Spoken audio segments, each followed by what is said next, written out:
baik zahir maupun batin, yaitu dengan diutusnya kanjeng Nabi Muhammad sallallahu alaihi wasallam.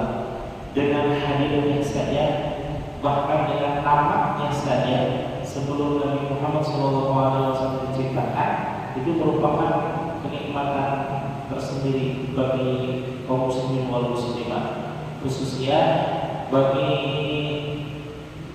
Nabi Adam alaihissalam yang telah merasakan bagaimana cintanya Allah terhadap Nabi Muhammad SAW dengan adanya kehadiran beliau, namanya saja sebelum diciptakan itu menjadi asbab dilimpahinya Nabi Adam alaihissalam maghfirah Allah Subhanahu wa taala. Atau kebayang-kebayang 200 tahun membaca doa yang paling kuat di dunia ini. Selama 200 tahun itu pula Nabi Adam alaihissalam tak henti-hentinya berdoa munajat kepada Allah Subhanahu wa taala, mohon diampuni dosanya. Rabbana ya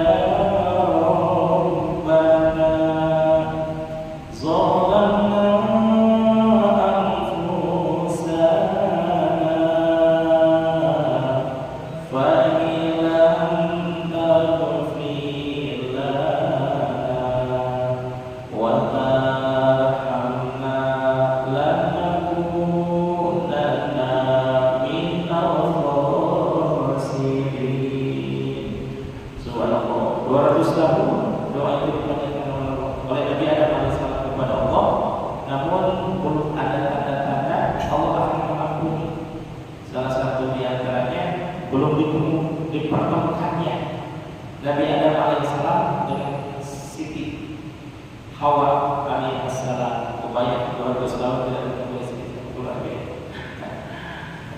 Kalau kita mah jangan 200 tahun ya, 2 minggu gak ketemu, aduh rasanya gimana ya.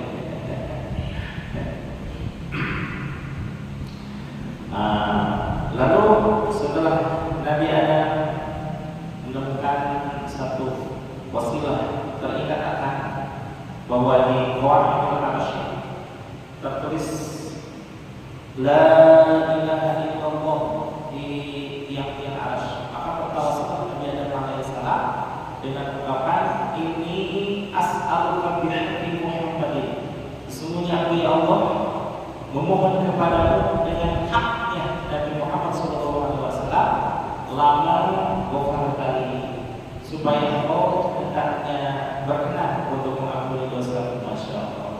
Alhamdulillah, dosa-dosa Nabi Adam alaihissalam yang memang sudah disepakati oleh Allah Subhanahu wa taala mendapatkan ampunan. Alhamdulillah. Insyaallah mudah-mudahan kita selaku umat kanjeng Nabi diberikan lebih oleh Allah Subhanahu wa taala dengan menjadikannya kita sebagai para pecinta akan Nabi dan sunnah-sunnah Rasulullah SAW. Amin ya Allah ya Rabbal alamin. Baik Bapak Ibu jemaah sekalian, melanjutkan materi pekan lalu yang mana sudah disampaikan surah Al-Asr dan juga surah Al-Hajj yang menyatakan bahwa fa innaha la ta'mal absar walakin a'mal qulubul lati fis sudur. Sesungguhnya bukan mata yang buta di alam dunia ini yang menjadikan orang tersebut lebih buta lagi di akhirat. Itu kan itu tidak daya, tidak upaya dari manusia itu sendiri, tapi kehendak Allah. Nah, tapi yang dimaksud oleh ayat surah Al-Isra ayat 72 bukan buta mata kepala, tapi yang butanya adalah buta mata hati. Sebab kalau kepala insya Allah salah satu dari sisi lain memang tidak bisa menikmati keindahan-keindahan, tapi di sisi lain orang itu akan terhindar dari maksiat-maksiat ain. Yang maksiat ain ini subhanallahnya qalbu itu lebih tajam penglihatannya, lebih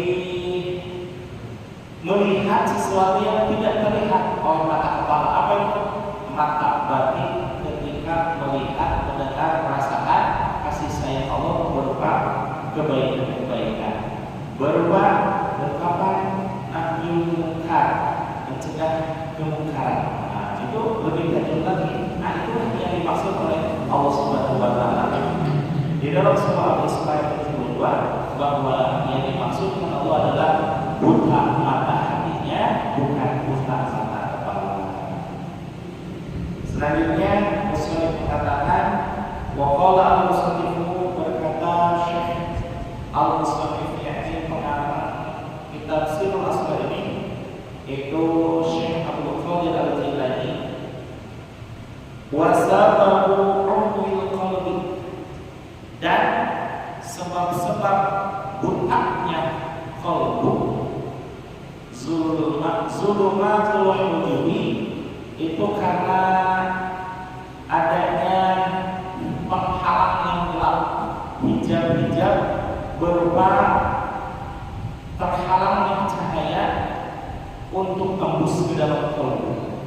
Maka cahaya inilah yang sebenarnya membuat mata batin itu lebih tajam, lebih melihat pada sesuatu yang tidak dilihat oleh mata kepala. Subhanallah, ya. Ini bisa dirasakan ketika Ibnu Ummi Maktum, yang ketika itu beliau senantiasa melaksanakan sholat berjamaah bersama Rasulullah SAW dan kaum muslimin. Cuma sayangnya beliau diuji oleh Allah Subhanahu wa taala tidak bisa melihat. Nama juga Ibnu Ummi Maktum, anak dari ibu yang dirinya tidak bisa melihat. Maksudnya bukan umminya, tapi dirinya yang tidak bisa melihat. Ya, setelah sekian lama berjamaah dengan Rasulullah SAW, maturlah beliau kepada Rasul, ya Rasul, bolehkah mendapatkan dispensasi dari wahai Rasul? Apa wahai Ibnu Ummi Maktum yang engkau inginkan keringanan dariku? Katanya, wahai Rasul, aku ini buta, tapi aku selalu berjamaah kepadamu. Namun aku betapa kesulitannya untuk datang ke masjid karena tidak adanya orang yang menuntun juga. Kalau yang lain-lain mah memang selain dekat ya bisa terlihat lah, gitu ya. Ada batu, ada jurang, ada duri, ada air yang mengalir, mereka bisa menghindari. Sementara aku katanya berjalan dengan meraba-raba, merangkak gitu ya, untuk mencari jalan yang aman untuk dilalui menuju masjid. Tapi itu betapa menyulitkan wahai Rasul. Kata Rasulullah, ya baik, untukmu dispensasi lah, boleh untuk tidak berjamaah. Kemudian Ibnu Ummi Maktum baru juga pulang ya, ke arah pintu. Baru juga merupakan pintu. Rasul menanya dulu, wahai Ibnu Ummi Maktum, nah saya kesini sebentar. Apa wahai Rasul? Apakah engkau mendengar suara adzan yang dilantunkan dari Masjid Nabawi ini, Masjid Madinatul Munawwarah ini?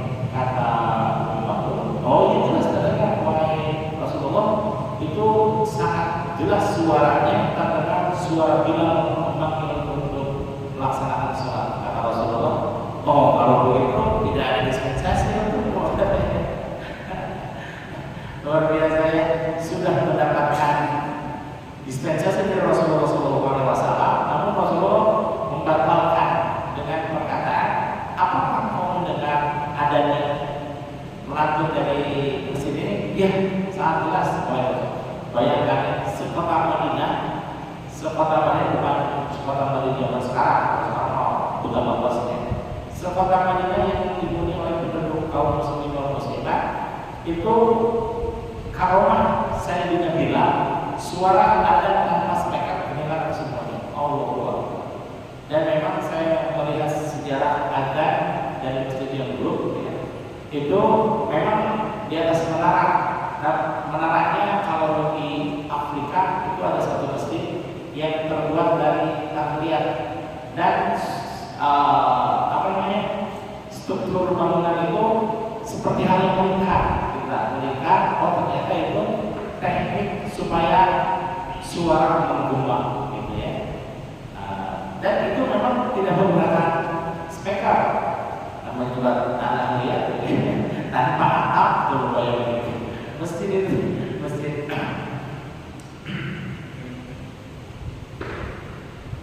Yang lebih terjun lagi, ketika melihat di Afrika itu ada suatu masjidnya begini, sama tidak ada atap, cuma dinding-dindingnya pakai kayu asal tajam gitu ya. Masya Allah, itu orang Afrika kalau sudah tersentuh oleh hidayah ilahiyah, Masya Allah tidak ada rintangan di dalam melaksanakan syariat, gitu ya.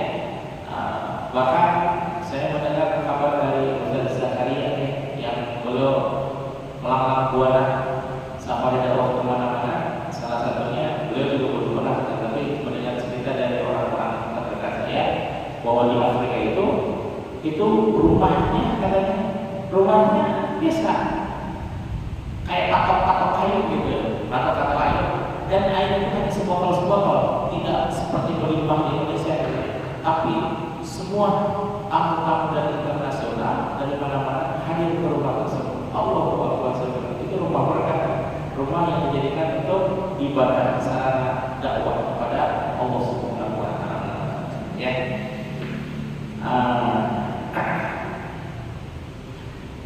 Dilihat dari sini, wasababul min qalbi, bahwa sebab-sebab butaknya mata hati, zulumatul wujubi, itu karena ada hijab tabir gelap ya.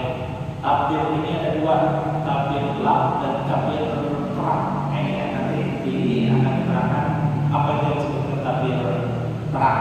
Nah, ini yang menyebabkan hati menjadi gelap karena memang ada zulumatul wujud, ada tabir yang menyelimuti pada kegelapan gitu ya. Maksudnya menghalang yang gelap gitu ya, menghalang yang gelap. Wal ghaflati, dan lalai dari apa? Lalai kepada Allah, lalai kepada Rasulullah, lalai kepada kewajiban untuk menjalankan syariatnya, lalai untuk melaksanakan sunnah Rasulullah SAW. Subhanallah. Islam itu betapa sangat mengajarkan dari hal-hal yang kecil sampai hal urusan-urusan yang paling rumit sekalipun. Bahwa kalau saat ini kita melaksanakan 1% saja untuk zaman ini ya, zaman dulu kan orang melaksanakan 70% sunnah Rasul itu kedodoran kita, karena para sahabat berlomba-lomba untuk melaksanakan sunnah Rasul sekecil apapun itu. Tapi kebayang salah satu sunnah itu adalah siwak atau di Indonesia kan gosok gigi lah, boleh kita gitu ya. Walaupun berbeda ya, berbeda bab, berbeda situasi dan berbeda tujuan. Kalau gosok gigi ya mungkin pada umumnya orang biar segar dan napasnya wangi lah gitu ya. Tapi kalau siwak bukan, siwak itu tidak sampai menggosok bagian dalamnya, hanya luar saja. Tiga kali sudah. Nah itu namanya siwak gitu ya. Paling dalam itu bagian dalam, tapi bagian luarnya maksudnya kayak bagian luar dari gigi gitu ya, sudah dari sini tidak sampai ke dalam sampai bagian kita masuk gigi, bukan. Tapi dari kesunahan tersebut justru melahirkan 70 kebaikan dalam sebuah riwayat. Salah satunya akan diberkahi oleh Allah Subhanahu wa taala dengan terhindar dari maksiat. Apa hubungannya gitu ya? Siwak dengan terhindar dari maksiat, subhanallah. Apa itulah yang hal-hal yang rohaniah, bahwa kita melaksanakan sunnah Rasul maka akan terngiang-ngiang. Subhanallah, semakin banyak kita melaksanakan sunnah Rasul maka akan semakin banyak benteng-benteng untuk menghalangi kita dari berbuat maksiat. Kenapa? Karena Rasul sudah jelas tidak pernah sedikit pun berbuat maksiat. Dengan mengikuti sunnah Rasulullah SAW akan tumbuh dalam diri rasa kecintaan dan juga terhindar dari maksiat, gitu ya. Maksudnya lagi tadi siwak melakukan maksiat kan mungkin, gitu ya. Nah, tapi betapapun sunnah itu ringan bagi kita yang bagaimana, Rasul nggak sampai hati untuk mewajibkan siwak gitu ya. Laula an asyqa 'ala ummati, kalaulah tidak memberatkan kepada umatku, la amartum bisiwaki ma'a kulli sholati. Subhanallah. Maka aku akan wajibkan kepada mereka untuk melaksanakan siwak setiap kali melaksanakan sholat. Subhanallah ya. Maka para ulama soleh banyak yang tidak terlepas dari siwak. Setiap sholat sudah pasti, setiap mau berbicara siwak, setiap melaksanakan musyawarah untuk perbaikan agama selalu bersiwak, sebelumnya dan sesudahnya bersiwak. Subhanallah gitu ya. Tapi sekalipun Rasul tidak mewajibkan itu, maka dalam artian mafhum mukhalafahnya, orang yang melaksanakan siwak akan berlimpah kebaikan-kebaikan dari Allah Subhanahu wa taala. Subhanallah ya. Mudah-mudahan kita semuanya dilimpahi kebaikan dari Allah.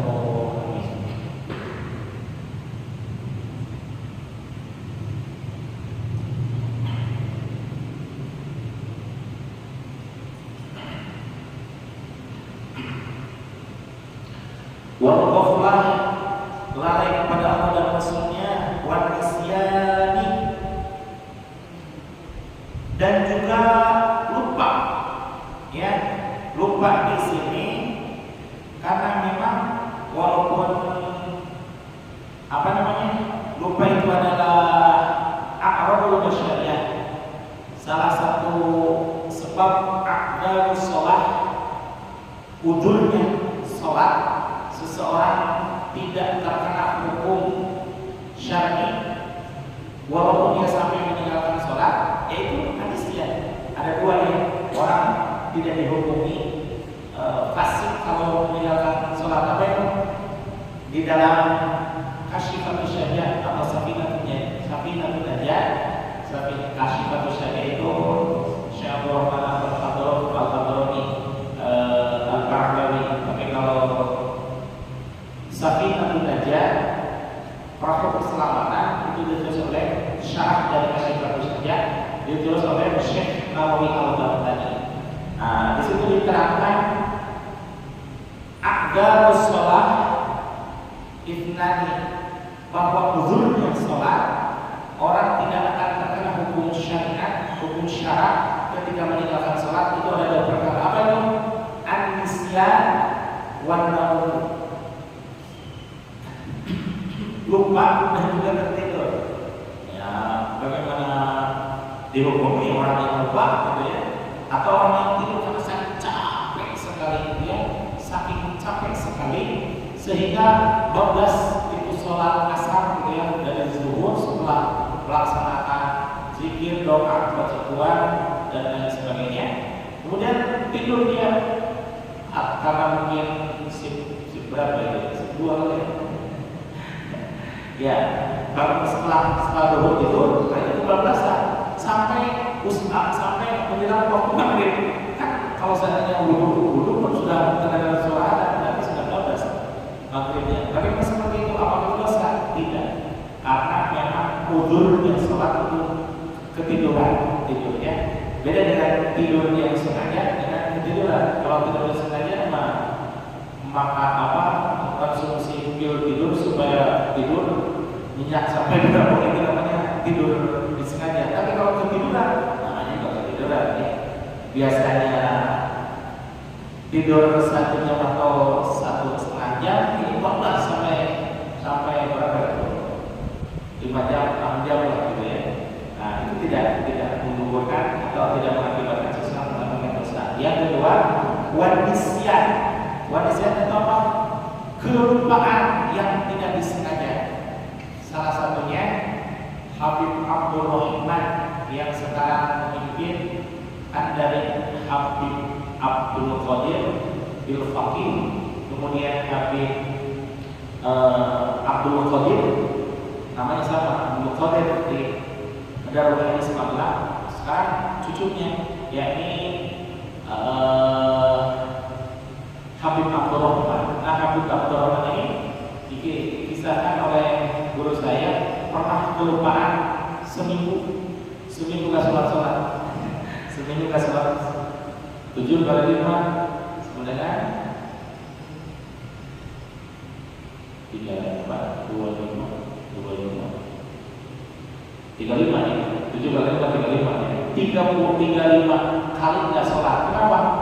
Karena disuruh abahnya yakni Habib Abdul Qadir untuk menghafalkan kitab-kitab, untuk menghafalkan hadis-hadis, dihafalkan hadis-hadis. Sudah seminggu itu disuruh hafal sampai benar-benar hafal aja itu. Kemudian diketok oleh ayahnya, keluar, kamu udah sholat belum? Iya udah sholat belum kan?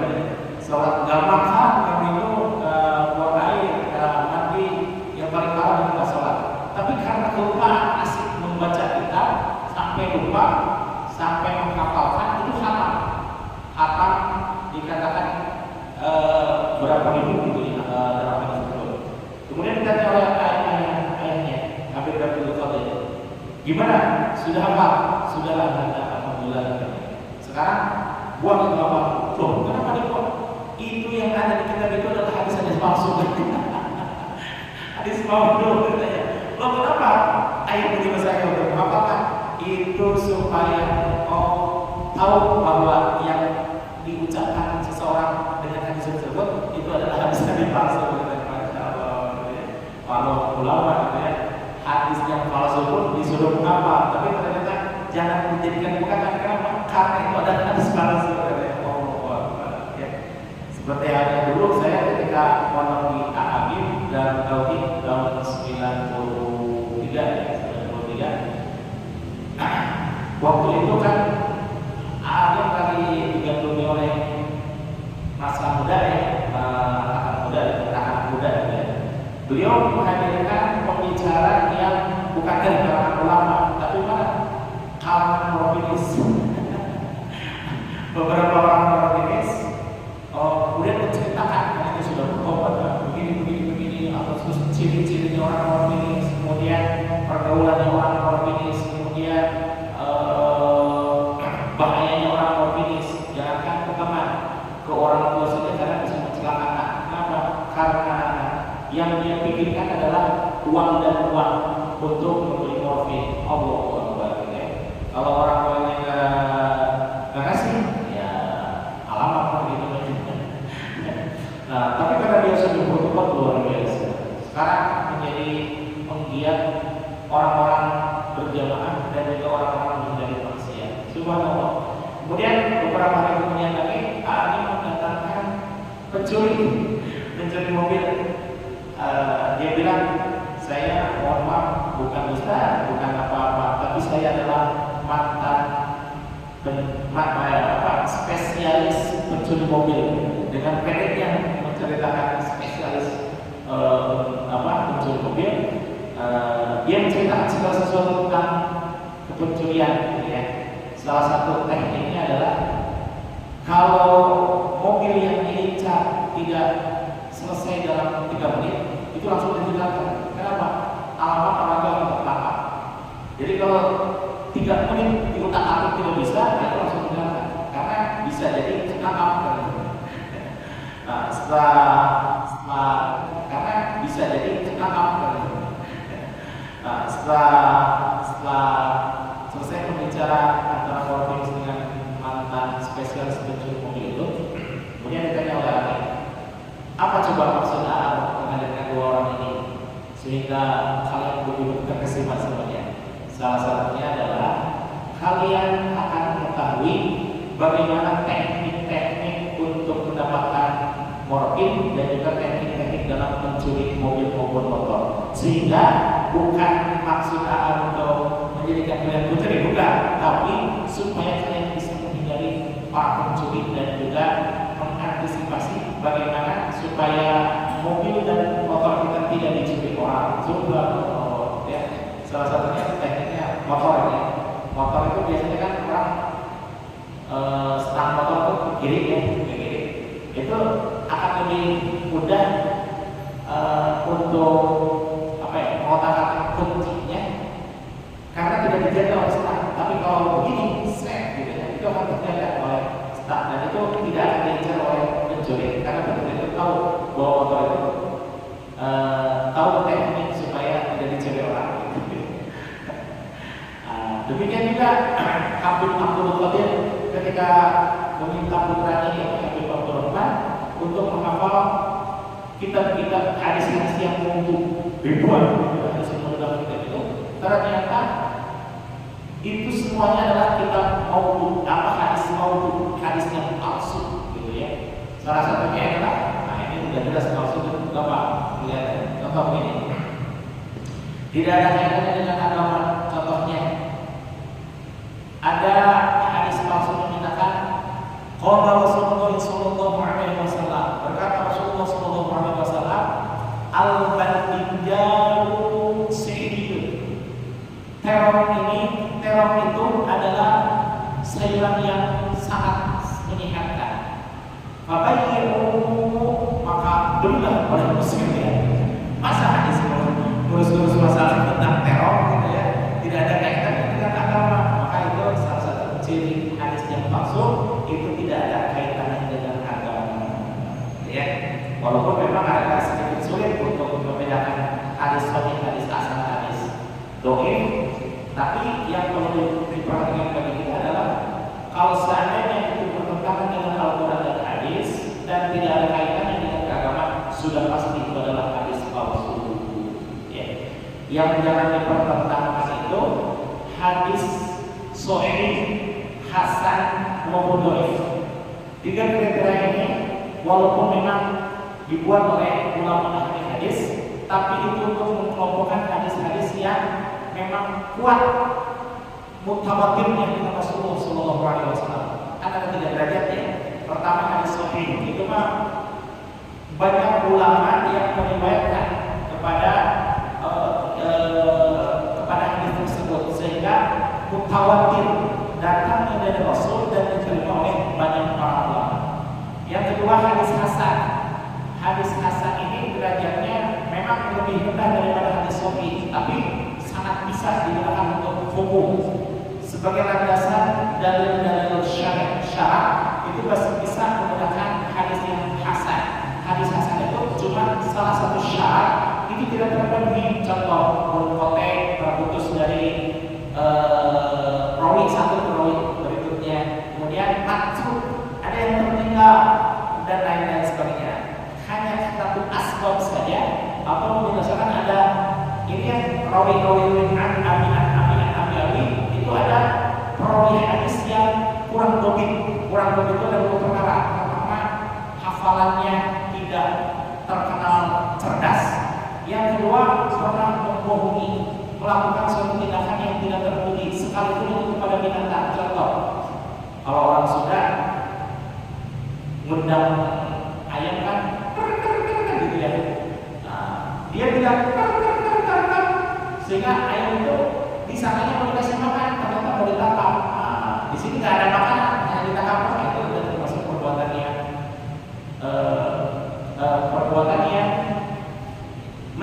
tercela bagi seorang ahli hadis ya.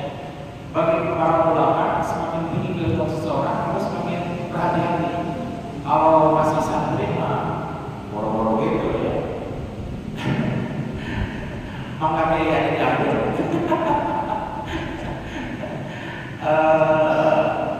Apa namanya, kolam kayak ada di jalan gitu, jadi tapi saya nggak bisa apa sebenarnya. Teman-teman saya semuanya bapak gitu ya, teman punya kiai diambil, kemudian kebunnya pak kiai sudah mengambil ilmunya nggak rasa kebunnya tadi tapi ujung-ujungnya kiai itu memberikan maaf ya, seperti halnya Kiai Khalil Fahlan, ulama yang tidak ada sejarah seseorang yang derajat ilmunya sangat tinggi dan waroki gitu ya. Kalau diceritakan orang-orang soleh dan orang-orang alim, gurunya guru di seluruh tanah Jawa dan Madura adalah Kiai Khalil Fahlan. Seluruh ulama di Jawa Barat, Jawa Tengah, Jawa Timur dan Madura itu pasti semuanya sudah berguru kepada